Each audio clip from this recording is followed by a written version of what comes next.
All right, today we're talking about a speculative solar infrastructure stock that one of the most closely watched AI focused funds in the market just bought in a major way. And what makes this interesting is that this same fund became associated with the AI power trade before companies like Bloom Energy exploded higher as Wall Street started realizing artificial intelligence needs enormous amounts of electricity or power. Now, that same fund appears to be positioning in another infrastructure related company, which is T1 Energy, but this is not a guaranteed winner. T1 Energy is still a speculative company with execution risk, dilution risk, and major capital requirements ahead. The stock could increase significantly if the company executes successfully, but it could also decrease materially if things go wrong. So today we want to break down why AI suddenly needs massive amounts of power, why infrastructure is becoming one of the biggest AI investment themes, why situational awareness fund may be interested in T1 Energy, what T1 Energy actually does, and the major risks investors need to understand before buying a stock like this. So, before we talk about T1 Energy, we need to understand why this fund matters. So there's this guy named Leopold Ashbrenner. He's 24 years old, and last year when we covered him on one of our old episodes, he was only 23. He was managing $1 billion, and he was responsible for investing in new frontier AI ideas and technologies. Today, that $1 billion, 1 year later, is worth $5.5 billion. This guy, who is younger than both of us by a pretty large margin, just went on a generational run that made him basically more money than any other fund in the world of AI. And the fact that AI is the hottest market means the competition is stiff. So clearly, this guy Leopold, he's doing something different than everyone else. And what's just happened in the last week is his new 13F filings came out, so we could actually get a look into what he has been trading. So that's what we're going to do here. We're going to go through the filings. We're going to see what this guy has been up to that has yielded him $5.5 billion of money to manage now. He did this in 12 months as well.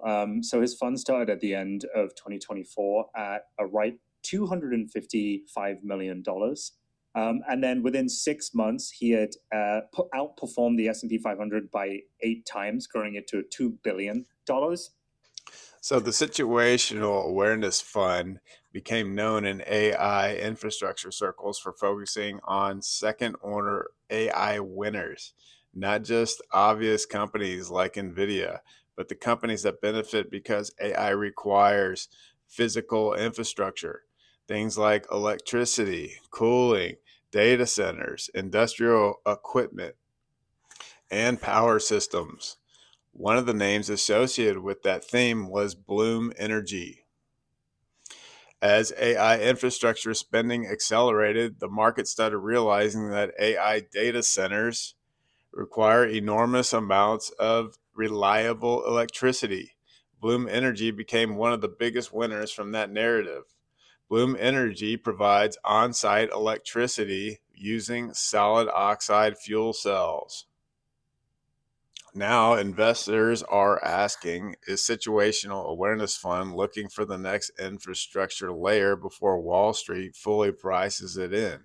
Because according to filings and reports, the fund recently purchased a large position in T1 Energy. And that immediately raises the question, what do they see? One of the biggest misunderstandings in the AI trade is that people think AI is only about chips, but AI is rapidly becoming a physical infrastructure build-out. Every large AI model requires enormous data centers, cooling systems, electricity, networking, and power management infrastructure. Companies like Microsoft, Amazon, Google, Meta, and Oracle are investing tens of billions of dollars into AI infrastructure expansion.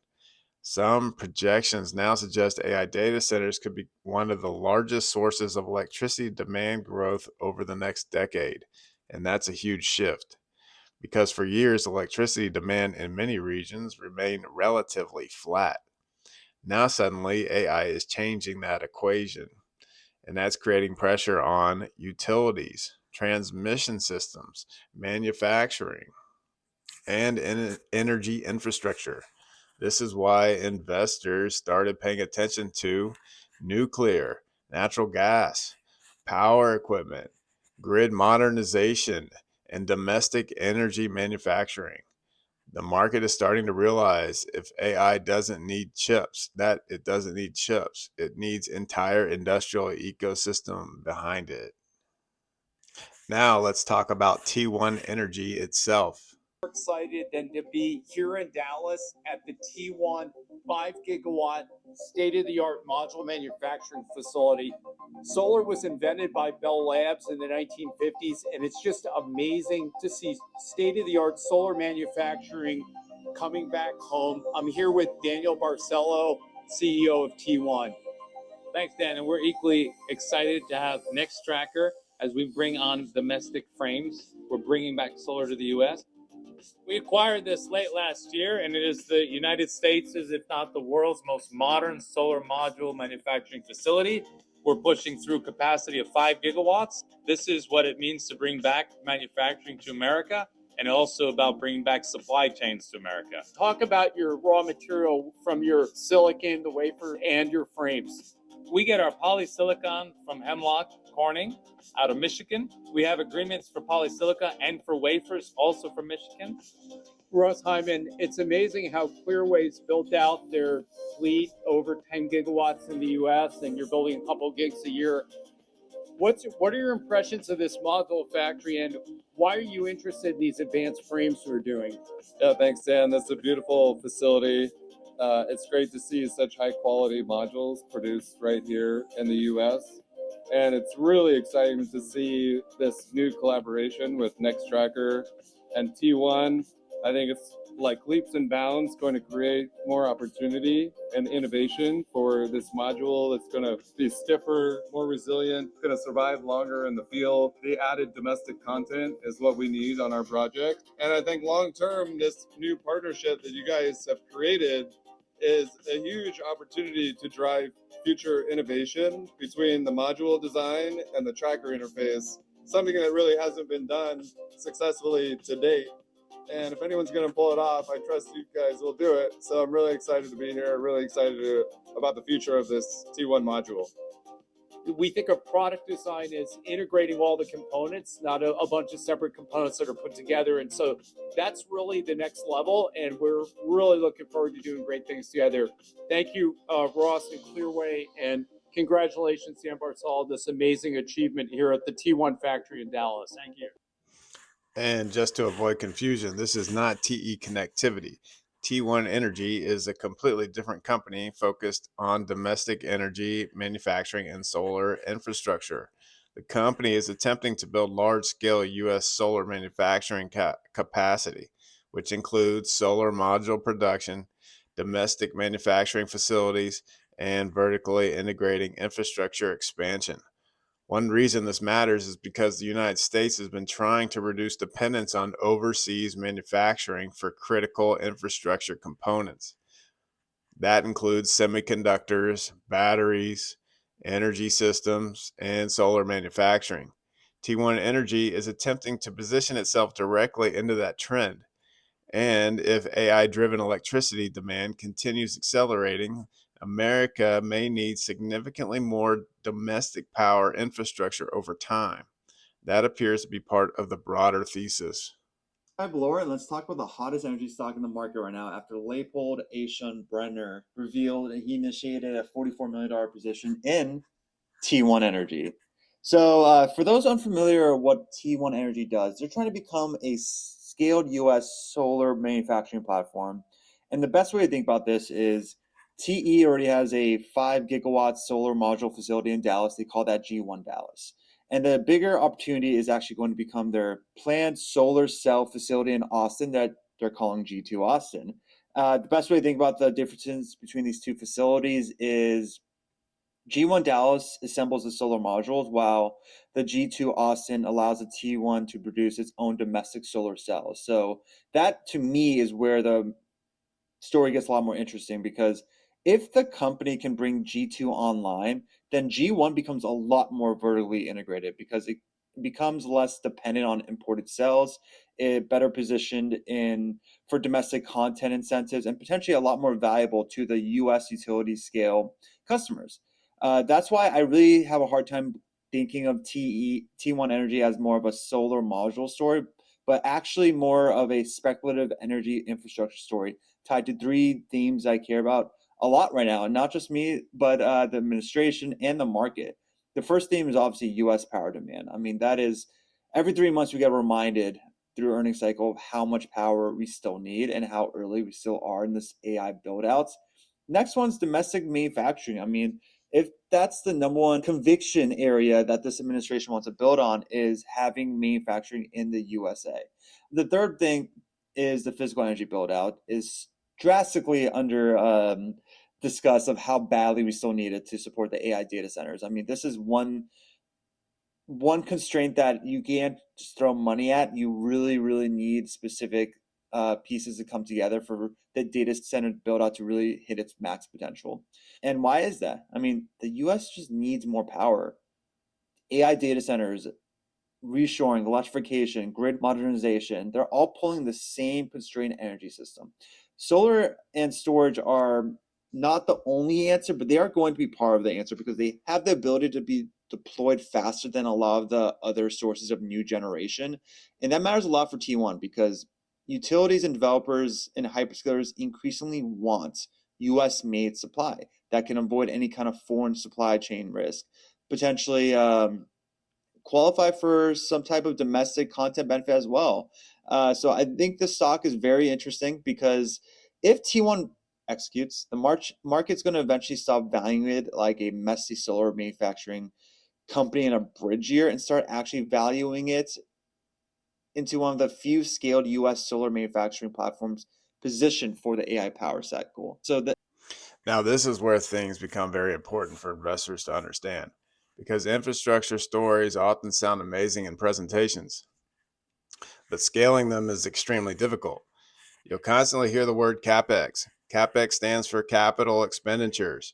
That simply means the massive amount of money companies spend building factories, facilities, equipment, manufacturing lines, and infrastructure before meaningful profits arrive. And that's one of the biggest risks with companies like T1 Energy. T1 has come a long way this year. In December 2024, we acquired a new world-class solar module facility located south of Dallas. Line by line, we commissioned and ramped up this modern manufacturing facility to 5 gigawatts, about 10% of America's demand, with a workforce of more than 1,200 people. Today, we are pleased to announce that we are beginning construction of the first 2.1 gigawatt phase of our solar cell fab. G2 Austin is located in Milan County, an hour northeast of Texas's state capitol building. When both phases of the 5.3 gigawatt fab are complete, G2 is expected to have a workforce of 1,800 skilled Texans and a payroll exceeding $100 million. The first phase alone is more than the US's current manufacturing capacity of silicon solar cells. America needs gigawatts of energy now to meet the demands of AI, industrialization, and economic growth.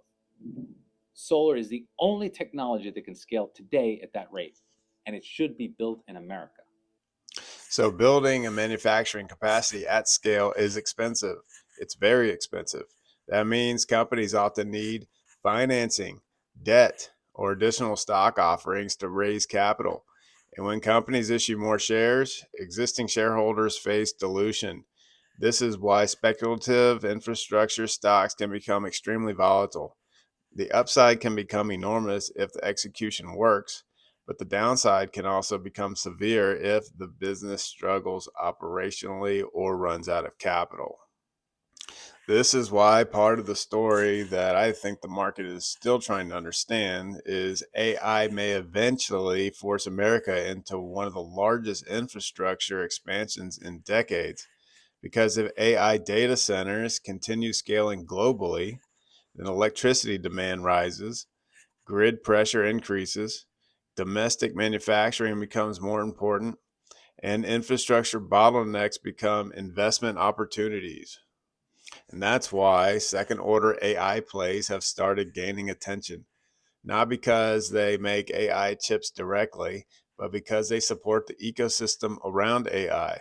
And this is where situational awareness fund becomes interesting.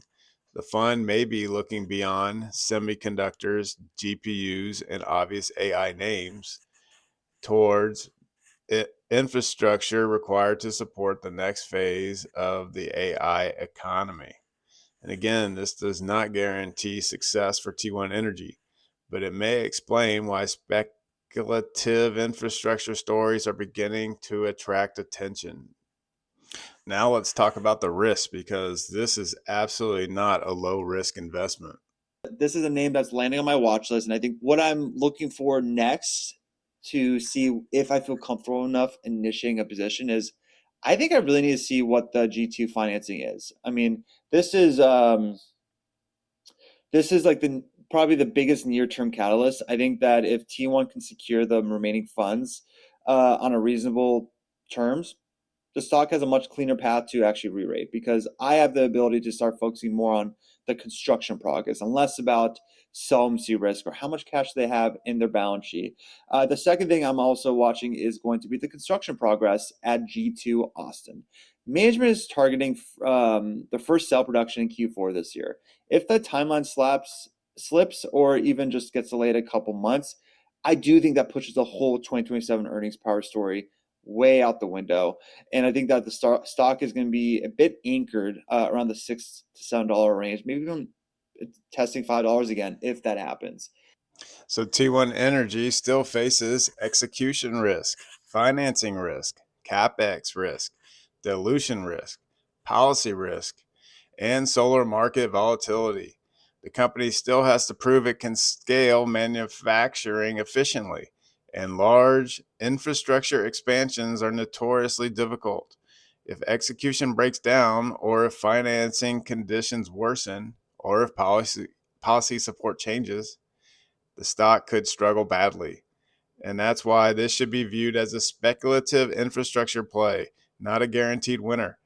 This is the type of stock that could potentially become a major multi-bagger if execution works, or could decline significantly if the thesis breaks down.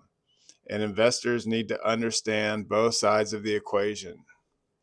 The reason the story is interesting is not because T1 Energy is suddenly a proven AI company. It's interesting because it may represent another example of smart money positioning around the physical infrastructure required for the AI economy. So today, T1 Energy is trading at $6.42, according as of May 19th, 2026. The earnings per share is minus $2.02, with 200 and around 80 million shares outstanding. Average volume is 20 million. This is the chart over the last month. As you can see, it's increased over 30% in the last month. T1 Energy has surged following record quarterly EBITDA and a major institutional stake disclosure. Yet recently, reversed gains. Recent movement is catalyzed by critical short sellers report alleging regulatory noncompliance. Analysts project a cautious recovery, provided the company maintains its Q4 2026 production timeline for G2 Austin facility. Bullish is record financial performance and institutional support, as the company reported record net income from continuing operations of approximately $4 million and adjusted EBITDA of $9 million in Q1 2026. The growth was bolstered by a 10 million share stake disclosure from Situational Awareness Fund, signaling strong institutional interest following a significant revenue beat.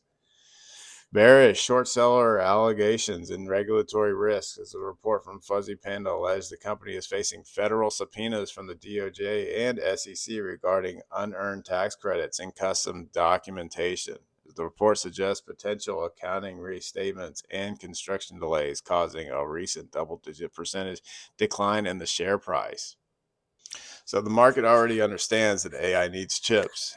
Now investors are beginning to realize that AI also needs electricity, factories, manufacturing, and infrastructure at massive scale. And if this trend continues over the next several years, the second order winners may become much larger than many investors currently expect. Again, this is a speculative stock, and investors should understand the risks involved before investing. But the broader theme here may end up being much bigger than one company. If you enjoy this video, make sure to like and subscribe. And if you want access to today's visuals, charts, and AI infrastructure research, check out the membership page at buymeacoffee.com. The link is below. Thanks for watching, and we'll see you in the next one.